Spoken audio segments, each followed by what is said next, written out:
Thank you, Mr. Speaker. An emotional moment for me today, standing here addressing the House that both my grandparents, my parents, my brother have been a part of. I bow my head before Almighty Allah. मैं अल्लाह ताला की बेहद शुक्रगुजार हूँ. मैं अपनी party के chairman Bilawal Bhutto Zardari, president Asif Ali Zardari और पार्टी की सीनियर दीगर कायदीन को शुक्रिया अदा करना चाहती हूँ. ख़ास तौर पर नवाबशाह की अवाम और पीपल्स पार्टी की वर्कर्स की शुक्रगुजार हूँ जिन्होंने मुझे नुमाइंदगी का मौका दिया. Mr. Speaker, today we find ourselves in yet another challenging situation, as this year the government presents its budget at a time when the country is facing unprecedented unemployment, inflation, poverty, climate change, and other catastrophes.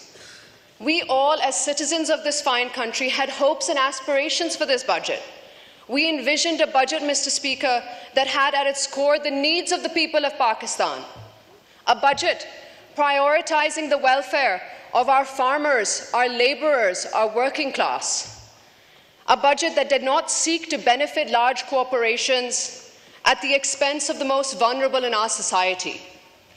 A budget which provided relief and redirected subsidies to the poor, to the farmers, to the laborers, to the working class. A budget that did not wish to make the rich richer and the poor poorer. A budget which sought to lessen the gap. Do you think that these objectives have been raised in this budget? Do you think this is the budget that the people of Pakistan deserve? The people of Pakistan deserve better, Mr. Speaker, and we must work together to do better for our citizens. In his recent address to Parliament, the Honourable President of Pakistan spoke on unity, and absolutely that is the need of the hour. At a time when divisive politics threatens to harm our nation, at a time when people are polarized in their ideals, beliefs, and in actions, when differences are weaponized and disagreements settled with violence, it is imperative that we as elected members of this House rise above. Words like tolerance,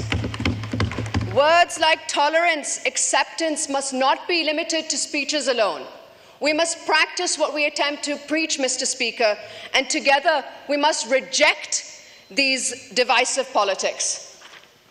We must instead come together for the people and base our policies on their needs.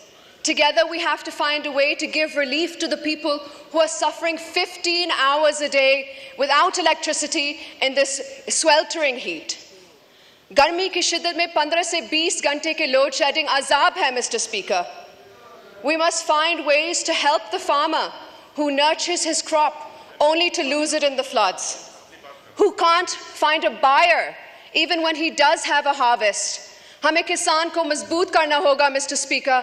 हमें उस किसान को सहारा देना होगा जिससे कभी सैलाब का सामना है, कभी तूफान का और कभी गंदम इंपोर्ट करने गलत फैसले का.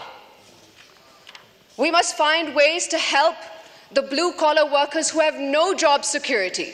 We must find ways to develop our human capital. We must find ways to provide relief directly to the poorest of the poor of this country. Only then, Mr. Speaker, will we be doing justice to the work for which we have been elected for. I hope, Mr. Speaker, that we are able to see a new age in politics. I hope for a new beginning, one that allows us to work together for the prosperity and progress of our country and its citizens. Thank you, Mr. Speaker.